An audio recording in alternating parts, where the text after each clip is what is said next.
ये देश का आखिरी लुटेरों का बादशाह साबित होगा। ये जाएगा, यहां से भागेगा, ये इसको पकड़ना पड़ेगा, इसकी पूंछड़ पाड़ के जब इसको गुजरात भेजना पड़ेगा। ऐसे नहीं भेजना, लांडा करके भेजेंगे। 75वां गणतंत्र दिवस था, उसका अंक होता है 9 और 9 अंक है गुरु का। इन्होंने गुरु के शिष्यों से छेड़खानी करी, गुरु को ललकारने की कोशिश करी, ये बर्बाद होंगे, बचने के नहीं। ये सब गुरु परंपरा को मानने वाले लोग हैं, सारे कड़ाधारी हैं, कड़ाधारी। दिल्ली फिर कान खोल कर सुन लो, अगर छेड़खानी करी के 2 घंटे के कॉल पे है हमारे सारा किसान। ट्रैक्टर पे बम्पर मजबूत रखना, ट्रैक्टर ही आंदोलन का साथी है, उसको कमजोर नहीं होने देना। ट्रैक्टर तो किसान का टैंक है, टैंक। ये कहते हैं जी आपने ट्रैक्टर का नाम ले दिया, क्यों कहीं का ले भाई?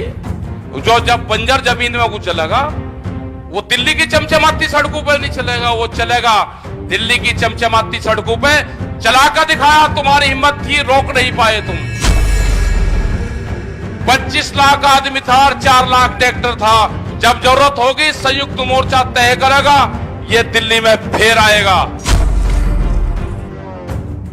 आदरणीय सम्मानित मंच, सभी किसानों, पहले बोलने से पहले वाहेगुरु का एक बार नाम ले लेते हैं। वाहेगुरु जी का खालसा, वाहेगुरु जी की फतेह। आप सबका धन्यवाद, इस मोर्चे का धन्यवाद, संयुक्त मोर्चे का धन्यवाद। जितनी भी जत्थेबंदी हैं जो अलग अलग प्लेटफार्म पे अलग अलग झंडे लेके काम करती थी देश में, उन सबकी आस्था एक जगह आई और ये आग की लड़ाई जो है अब वो इकट्ठी लड़ी जाएगी। अकेले अकेले तो दिक्कत होगी। टिकैत साहब हमेशा कहते थे कि जिस दिन पंजाब आ जाएगा, हरियाणा इकट्ठा हो जाएगा सारा। क्योंकि जितनी बार भी यहां पे आंदोलन हुए तो हर मोर्चे ने अलग अलग दिन आंदोलन करे दिल्ली में, इकट्ठा नहीं हो पाए। टिकैत साहब की बड़ी इच्छा थी कि एक आंदोलन वो हो कि जिसमें पूरा देश का एक आंदोलन बने, और वो आंदोलन जब बन सकता है जब हरियाणा आएगा उठ के। हरियाणा का कुछ क्षेत्र आता था, आंदोलन करते थे, चले जाते थे। पंजाब का भी कुछ क्षेत्र आता था, क्योंकि अलग अलग जत्थेबंदी अलग अलग डेट पाते थे, अलग अलग तारीखों पाते थे। लेकिन धन्यवाद देता हूं कि जितनी पंजाब की जत्थेबंदी थी वो सब एक मंच पे आई, वे जुड़े, और उनके जुड़ने से हरियाणा जुड़ा, उत्तर प्रदेश जुड़ा, राजस्थान जहां पे कभी मोर्चा लगता ही नहीं था, मोर्चे कमजोर रहते थे हमेशा, वो 8 नंबर हाईवे कभी घिरा नहीं। लेकिन जब संयुक्त मोर्चे की कॉल हुई, जब राजस्थान के लोगों को लगा कि आज पूरा देश इकट्ठा है, तो राजस्थान भी खड़ा होकर आया। उसने शाहजहांपुर पर अपना मोर्चा लगाया। आज दिल्ली के चारों तरफ को मोर्चे हैं। टिकरी बॉर्डर पे क्या हो रहा है आपको नहीं पता। किसान क्रांति गेट उत्तर प्रदेश में जब मोर्चे पर लोग बाहर से आते हैं तो कहते हैं जी टिकरी बॉर्डर जाना है या शाहजहांपुर जाना है, कितनी दूर है? मैं कहा भाई शाहजहांपुर वाला 200 किलोमीटर है यहां से। अब जी 200 किलोमीटर दूर मोर्चा लग रहा। जब दिल्ली के चारों तरफ मोर्चों की दूरी 200 किलोमीटर तक है, तो ये जो सरकारें कहती है, इनके अधिकारी कहते हैं, पत्रकार कहते हैं जी कुछ नहीं जी, अब तो चले गए जी, अब तो है नहीं जी, मका आप ऐसे ही करते रहो, थोड़ी सी गर्मी कम हुई तुम्हारा इलाज हुआ। क्योंकि जो दवाई देनी पड़ेगी इनको, वो दवाई इनको सर्दी में दी जाएगी। इनका दिमागी बुखार है, इनके गर्मी है, इनके वो ठंड में दी जाएगी दवाई। आएंगे ये लाइन पे आएंगे, आज नहीं तो कल आएंगे, आना जरूर पड़ेगा। क्योंकि वो ड्रॉप है ना, ड्रॉप ये दूसरों को पिला रहे हैं ना, अभी इनको भी पीनी पड़ेगी, देने पड़ेंगे। 2-3 ड्रॉप देने पड़ेगी अभी इनको, और 3 ड्रॉप में इनको आराम मिलेगा बहुत। एक पंजाब ने तो दे दिया अभी से ही, उसको तो मान कर चलो कि उससे आराम मिलेगा इनको। कोई कैंडिडेट नहीं पाएगा पर्चा भरने वाला पंजाब में, कैंडिडेट नहीं पड़ा इनके पास में। उत्तराखंड, उत्तर प्रदेश में भी यही हाल होगा। गांव के लोग तलाश कर रहे हैं इनकी, गांव के वे कह रहे भाई आ तो जाओ, क्योंकि जो नंगा नाच जिला पंचायत के चुनाव में हुआ, संविधान की धज्जियां उड़ी, संविधान के पर्चे फाड़े गए, यह हुआ उत्तर प्रदेश के चुनाव में। जिला पंचायत के जो अध्यक्ष हैं बागपत के, वो यहीं आए होंगे, यहां पे कहीं हो तो एक बार मंच पर जरूर आ जाएं। वो 200 किलोमीटर दूर बागपत से एक फर्जी महिला खड़ी करके और कहा जी पर्चा वापसी ले लिया। उसने भरतपुर से भी आगे से कॉल करी कि मैं 300 किलोमीटर दूर हूं, मैं लाइव हूं यहां पे 300 किलोमीटर दूर, मैंने कोई पर्चा वापसी नहीं लिया। तो ये हालात उत्तर प्रदेश में हुई। 3050 सीटों में से इनको अगर ओरिजिनल सीट इनकी थी तो वे 500 सीटों से भी कम इनको मिली हैं। अगर 3000 सीटों में से 500 लगा को मिली तो कितनी वोट मिली होगी आप अंदाजा लगा लो। लेकिन जब इनके अध्यक्ष बने, पूरा पुलिस फोर्स, एसएसपी, डीएम सबने कैंडिडेट को उठाया, अपहरण करके उनकी वोट ली, उनके स्कूल तोड़ दिए गए, उनके घर तोड़ दिए गए। कहा कि वोट चाहिए नहीं तो बर्बाद होंगे। तो यह हालात हुई। जनता देख रही, जब डायरेक्ट चुनाव होगा जनता ने को देखेगी। संयुक्त मोर्चे ने जो फैसला करा है, उस फैसले पे उत्तर प्रदेश, उत्तराखंड खरा उतरेगा। जाएंगे गांव गांव में। संयुक्त मोर्चा कोई कमजोर संगठन नहीं है। संयुक्त मोर्चे के 40 लीडर हैं। जब 40 लीडर उत्तर प्रदेश और उत्तराखंड की जमीन पर जाएंगे तो कितनी सभाएं होंगी, कितनी बात होंगी, बताएंगे हम जाके वहां पे। हम आज भी कहते हैं कि बिजली का रेट आप हरियाणा के बराबर कर दो। हरियाणा में 35 रुपए हाउस पावर है, उन्हीं की सरकार है। उत्तर प्रदेश में 175 रुपए हाउस पावर बिजली का रेट। पंजाब में फ्री 15, और 15 होकर भी उनको बैठने नहीं दे रहा हरियाणा। उनके मंत्री को जमीन पे नहीं बैठने देता। 15 का रेट करते, अगर इनका 175 का रेट हो जाए तो ये क्या हाल करेंगे इनका। इनका इलाज होना जरूरी है सबका, पूरे देश से। ये लुटेरे हैं, इनको देश से भगाना पड़ेगा, भगाना। सत श्री अकाल जी। कल भी एक मेंबर होगा यहां पे, जो प्रमुख बनते हैं, वो इंडिपेंडेंट चुने गए 3 लोग। उनको जो उनका सर्टिफिकेट था वो नहीं दिया, 2 को दे दिया। जिसने बीजेपी का ये ओढ़ लिया उसको दे दिया। उसने नहीं ओढ़ा, उसने भारतीय किसान यूनियन में आस्था जताई कि मैं भारतीय किसान यूनियन का हूं, था और रहेगा। उसको नहीं दिया। कह लगा ये जो पटका है ना, ये बीजेपी का ओढ़ना पड़ेगा, आ जा। उसने कहा कि नहीं आऊंगा। हमारी जब बात हुई, हमने कहा या तो दे दो भाई, नहीं तो फौज आने लग रही। बागपत कलेक्ट्रेट पे कोई आई तो रात ही बुला के इसको कह दिया भाई सुबह ही ले जाना। दे दिया उसको। पर्चे नहीं देते, जितने हैं को कार्ड नहीं देते। तो इनका इलाज होगा। इनका ये जब गांव में जाएंगे तो इनका इलाज होना जरूरी है। उत्तर प्रदेश में, उत्तराखंड में चुनाव आएंगे तो पूरा चुनाव में जो संयुक्त मोर्चे की गाइडलाइंस होगी, उत्तर प्रदेश का किसान, वहां का मजदूर, वहां का व्यापारी, वहां का दुकानदार, महिलाएं, इनको कोई वोट नहीं दे रहा। हम गांव गांव में जाएंगे। गन्ने का करीब 10,000 करोड़ रुपया से ज्यादा उत्तर प्रदेश का बकाया है और पूरे देश का 22,000 करोड़ रुपया गन्ने का बकाया है। यही हाल आलू के किसान का है, यही हाल धान के किसान का है। जो कहते हैं ना कि एमएसपी पे खरीद होगी, एमएसपी थी, है और रहेगी। कल एक टीवी चैनल पे इनका एक बीजेपी का बड़ा नेता उस पे था। हमने कहा भाई एयरपोर्ट जो जेवर एयरपोर्ट है कितनी दूर है?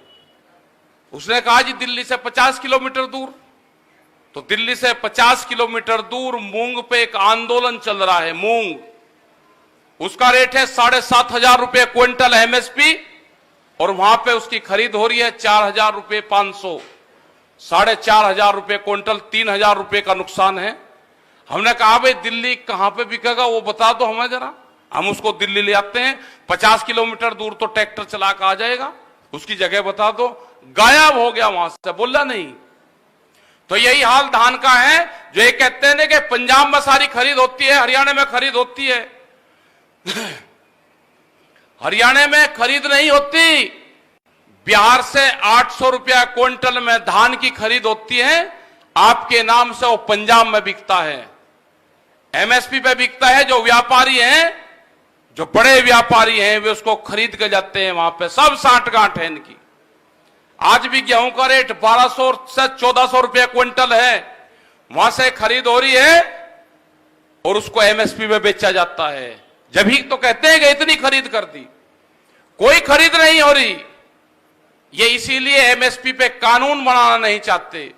जिस दिन एमएसपी पे कानून बन जाएगा उस दिन बिहार के किसान को और बंगाल के किसान को भी लाभ होगा। जब संयुक्त मोर्चे के लोग बंगाल में गए, ये बीजेपी के पार्टी के लोग जो वहां से चुनाव लड़ रहे थे, ये कह रहे थे जी एक मुट्ठी चावल हमको दे दो।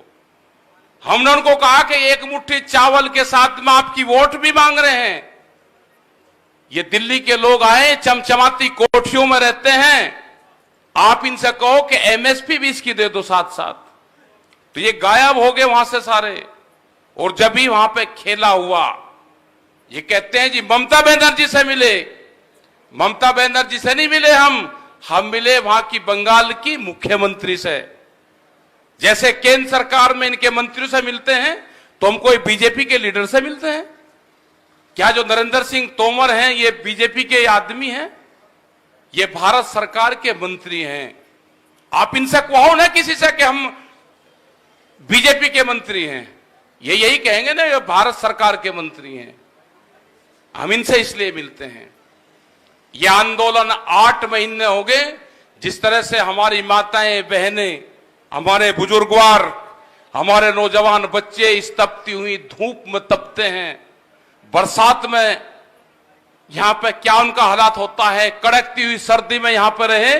जिस तरह से जानवर जो बंधा हुआ है, हमारा जो ये निहंग हमारे संत हैं, जिस तरह से अपने जानवर, अपने घोड़े को यहां पे बांध के तपती हुई टींड के नीचे ये यहां पर रहते हैं। और फिर इनको कहते हैं जिनको गुस्सा आता है, इनका जब जानवर तपता है तो गुस्सा आता है, इनका गुस्सा जायज है।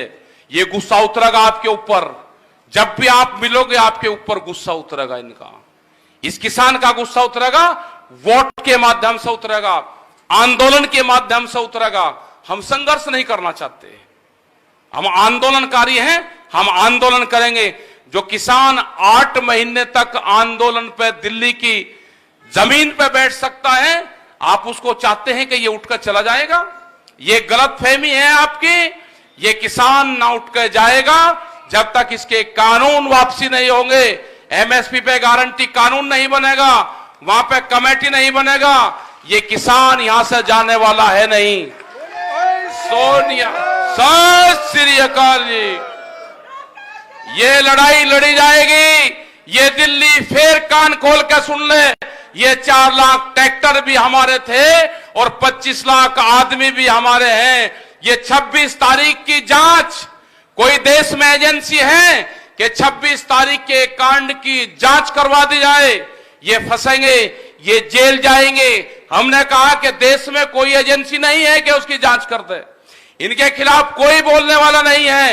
इन्होंने पूरे संसाधनों पे कब्जा किया है। अगर देश में बीजेपी की सरकार होती, अगर देश में कांग्रेस की होती, अगर देश में किसी पार्टी की सरकार होती तो वह जरूर बात करती।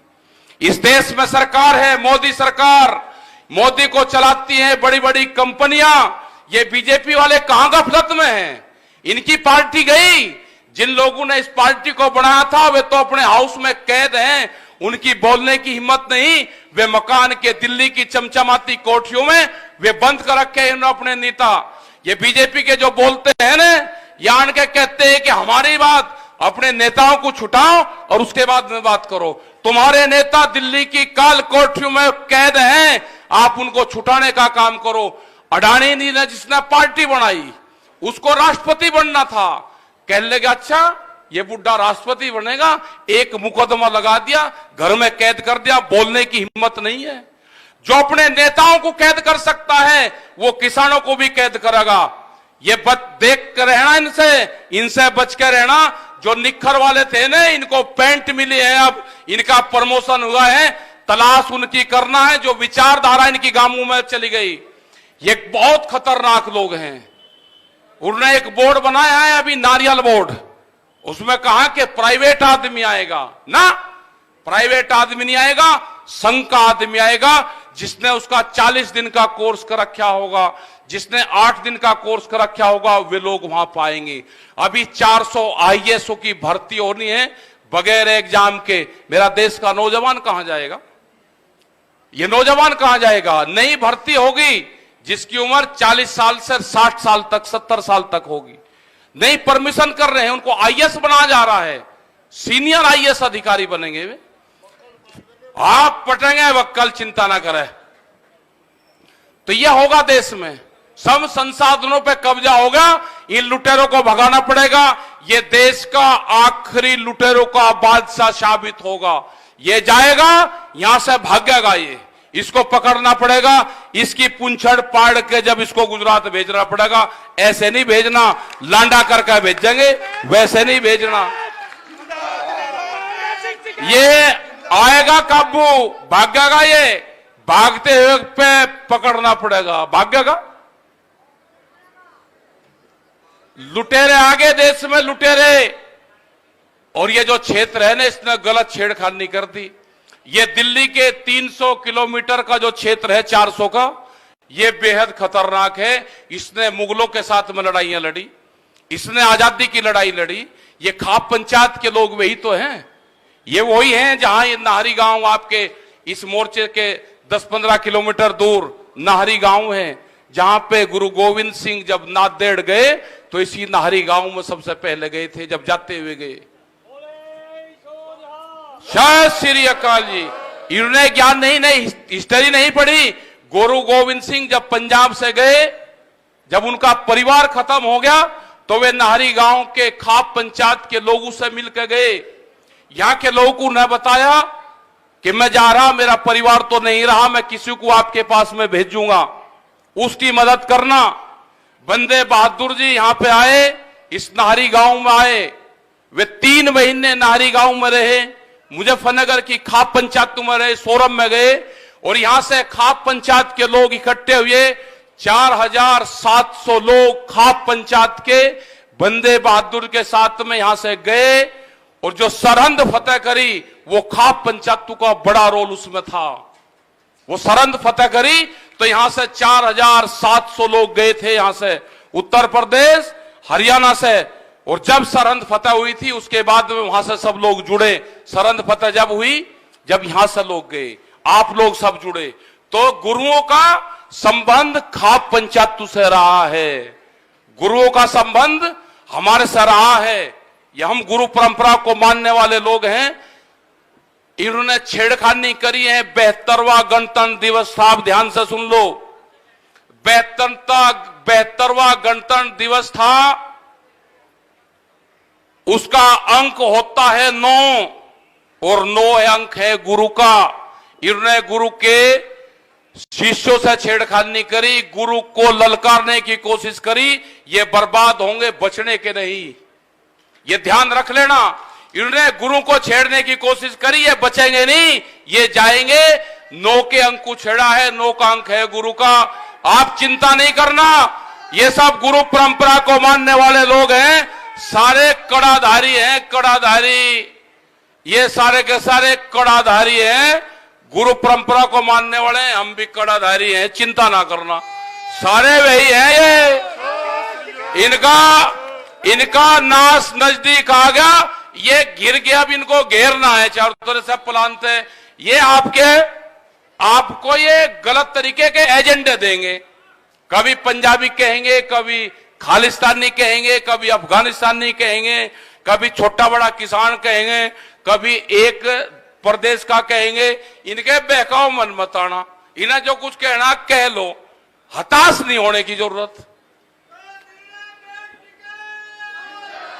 2 घंटे ये दिल्ली फिर कान खोल कर सुन लो, अगर छेड़खानी करी के 2 घंटे के कोल पे है हमारे सारा किसान, अपने खेत में काम करता है, ट्रैक्टर का डीजल भरवा के दिल्ली की तरफ को मुंह कर रखा है सबने। अगर छेड़खानी करी, हमारे पास में सब सिस्टम है, सारा सब संसाधन है हमारे पास में। ट्रैक्टर पे बम्पर मजबूत रखना, ट्रैक्टर ही आंदोलन का साथी है, उसको कमजोर नहीं होने देना। ट्रैक्टर तो किसान का टैंक है, टैंक। जब यह भी होगा कि सिद्धि भी होगी एक दिन ट्रैक्टर से, बसों के साथ में इनके टरकों के से भी होगी सिद्धि। बम्पर लगवा कर रखना, बम्पर मजबूत। एक को कहीं कहीं ट्रैक्टर घेरेंगे, जैसे रास्ते में लगा रखे थे ना, ट्रक लगा दिए रेती के भर 4 ट्रैक्टर लगेंगे, नीचे पाओगा सब। तो हम चिंता ना करना, ट्रैक्टर ही इसका साथी होगा। ये कहते हैं जी आपने ट्रैक्टर का नाम ले दिया, क्यों कहीं का ले भाई? जो जब बंजर जमीन में वो चलेगा, वो दिल्ली की चमचमाती सड़कों पर नहीं चलेगा, वो चलेगा दिल्ली की चमचमाती सड़कों पे। चलाकर दिखाया, तुम्हारी हिम्मत थी, रोक नहीं पाए तुमने धोखा करा, रोक नहीं पाए। 25 लाख आदमी था और 4 लाख ट्रैक्टर था। जब जरूरत होगी संयुक्त मोर्चा तय करेगा, ये दिल्ली में फिर आएगा, ये फिर आएगा दिल्ली में। तो आपका बहुत बहुत धन्यवाद, मेरी माताएं बहनों का धन्यवाद। जो माताएं बहनें यहाँ पे 40 और 45 डिग्री टेम्परेचर में है, सर्दी में यहाँ पे है, बरसात अब आएगी उसमें यहाँ पे है, तो ये सरकारों को सोचना चाहिए कि तुम्हारा इलाज तो यही तो करेंगे, जितना तरसाओगे उतना ही इलाज करेंगे। तो धन्यवाद, जय हिंद, जय भारत, वाहेगुरु जी का खालसा, वाहेगुरु जी की फतेह, सत श्री अकाल। आओ जी, जो मेरे